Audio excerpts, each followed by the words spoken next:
বরিশাল ও নোয়াখালী এই দুই অঞ্চলের পাত্র যারা আছেন তাদেরকে বিয়ের প্রস্তাব না করতে অনুরোধ করা হয়েছে।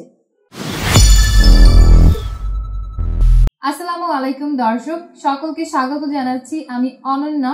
নারায়ণগঞ্জের 28 বছর বয়সী একজন বিবাহযোগ্য পাত্রীর বিয়ের প্রতিবেদনে যে যেখান থেকে দেখছেন অবশ্যই ভিডিওটি শেয়ার করে দিবেন এবং আপনি ও আপনার মতো যারা পাত্রপাত্রীর সন্ধান করছেন সকলকে ভিডিওটি দেখার সুযোগ করে দিবেন। শুরুতেই আপনাদেরকে জানিয়ে দিচ্ছি আমি আজকে যে পাত্রীর বিয়ের প্রতিবেদনটি পড়ছি তার আইডি নম্বরটি। আমাদের এই পাত্রীর আইডি নম্বর হচ্ছে 136115। আবারও বলছি, পাত্রীর আইডি নম্বরটি হচ্ছে 136115। আমাদের এই পাত্রীর নাম মোর্শেদা আক্তার, তার ডাক নাম মোর্শেদা। আমাদের এই পাত্রীর বয়স 28 বছর। তিনি 5 ফুট 3 ইঞ্চি উচ্চতার অধিকারী। তিনি মুসলিম পরিবারের সন্তান এবং ধর্মীয় অনুশাসন মেনে চলেন। বৈবাহিক অবস্থার ক্ষেত্রে পাত্রী জানিয়েছেন তিনি একজন ডিভোর্সি। তার আগের সংসারে একজন 7 বছর বয়সী কন্যা সন্তান আছে। পাত্রীর কন্যা সন্তান বর্তমানে পাত্রীর সাথে অবস্থান করছেন। তিনি ক্লাস 5 পর্যন্ত পড়াশোনা করেছেন। তার গায়ের রং উজ্জ্বল ফর্সা।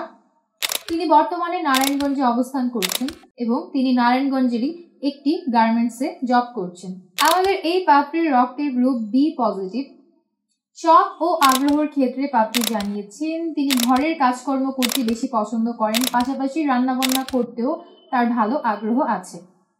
পছন্দের পোশাকের ক্ষেত্রে পাত্রী বলেছেন তিনি সব রকমের পোশাক পরতে স্বাচ্ছন্দ্য বোধ করেন। পছন্দের খাবারের ক্ষেত্রে পাত্রী জানিয়েছেন ঝাল জাতীয় যে কোনো খাবার, বিশেষ করে ভর্তা, ভাজি, শাকসবজি এমন খাবারই পাত্রীর বেশি ভালো লাগে। ফ্যামিলি ইনফরমেশনের ক্ষেত্রে পাত্রী জানিয়েছেন তার পরিবারে আছেন মা, বাবা এবং 3 ভাই। পাত্রীর পরিবারের সকলেই বাগেরহাটে অবস্থান করছেন আর বর্তমানে পাত্রী তার মেয়েকে নিয়ে নারায়ণগঞ্জে আছেন। তবে পাত্রীর স্থানীয় ঠিকানা হচ্ছে বাগেরহাট এবং পাত্রী বড়ও হয়েছেন বাগেরহাটে। এবং পাত্রী আরও বলেছেন তার 3 ভাই সকলেই বিবাহিত এবং আমাদের এই পাত্রী নিম্ন মধ্যবিত্ত পরিবারের সন্তান। পার্টনার এক্সপেকটেশনের ক্ষেত্রে আমাদের এই পাত্রী জানিয়েছেন জীবনসঙ্গী হিসাবে তিনি একজন এস্টাবলিশ, সরল মনের, নম্র, ভদ্র, স্মার্ট পাত্রের সন্ধান করছেন। পাত্রকে অবশ্যই ধার্মিক হতে হবে এবং সংসারী হতে হবে এবং বিয়ের পর স্ত্রী সন্তানের পরিপূর্ণ দায়িত্ব নেওয়ার মতো সক্ষমতা যারা অর্জন করেছেন শুধুমাত্র তাদেরকেই আবেদন করতে বলা হয়েছে। পাত্রের বয়স কমপক্ষে 30 থেকে সর্বোচ্চ 40 বছরের মধ্যে হতে হবে। যে কোনো বৈবাহিক অবস্থা সম্পন্ন পাত্ররাই আমাদের এই পাত্রের জন্য আবেদন করতে পারবেন। আপনাদের যদি আগের ঘরে সন্তানও থাকে সেক্ষেত্রে আপনার সন্তানকেও এই পাত্রী সাদরে গ্রহণ করবেন। পাত্রের উচ্চতা কমপক্ষে 5 ফুট 3 ইঞ্চি এর উপরে হতে হবে। পাত্রকে অবশ্যই মুসলিম পরিবারের সন্তান হতে হবে এবং ধর্মীয় অনুশাসনগুলো মেনে চলতে হবে।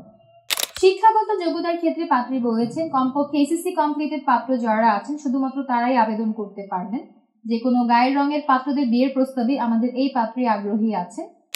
যে কোনো চাকরিজীবী বা নিজস্ব ব্যবসায় পরিচালনা করছেন এমন পাত্রদের বিয়ের প্রস্তাবে আমাদের এই পাত্রী আগ্রহী আছেন। পাশাপাশি পাত্রী আরও বলেছেন তিনি প্রবাসী প্রস্তাবেও আগ্রহী আছেন। তো বাংলাদেশের যে কোনো জেলার প্রবাসী পাত্র যারা আছেন, বিশেষ করে যারা ইউরোপের কান্ট্রিগুলোতে সেটেলড আছেন বা ইউরোপের কান্ট্রিগুলোতে এই মুহূর্তে অবস্থান করছেন, তাদের বিয়ের প্রস্তাবকে তিনি সব থেকে বেশি গুরুত্ব প্রদান করবেন।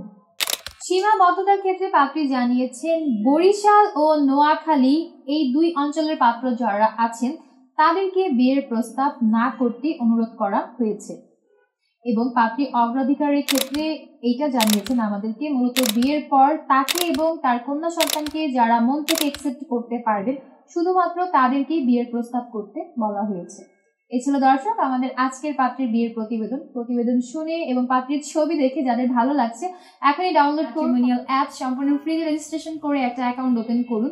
আপনার অ্যাকাউন্টের সার্চ অপশনে গিয়ে পাত্রীর আইডি নম্বরটি সার্চ করুন, তারপর তার প্রোফাইলের কন্ট্যাক্ট থেকে মোবাইল নম্বর নিয়ে সরাসরি কথা বলুন আমাদের এই পাত্রীর সাথে। এবং আপনারা যারা আমাদের মাধ্যমে পাত্রীকে বিয়ের প্রস্তাব পাঠাতে চাচ্ছেন তারা আমাদের পেজের হটলাইনে কল করুন সকাল 7টা থেকে রাত 9টা 30-এর মধ্যে এবং এজেন্টদের হোয়াটসঅ্যাপ নম্বর দেখতে পারবেন। সেই সকল নম্বরেও কল করে আপনারা যে কোনো ধরনের সাহায্য সহযোগিতা নিতে পারবেন পছন্দের পাত্র পাত্রীর সাথে যোগাযোগ করার জন্য। আমি অনন্যা আজ বিদায় নিচ্ছি। দেখা হচ্ছে পরবর্তীতে। যে যেখানে আছেন ভালো থাকবেন, সুস্থ থাকবেন। আল্লাহ হাফেজ।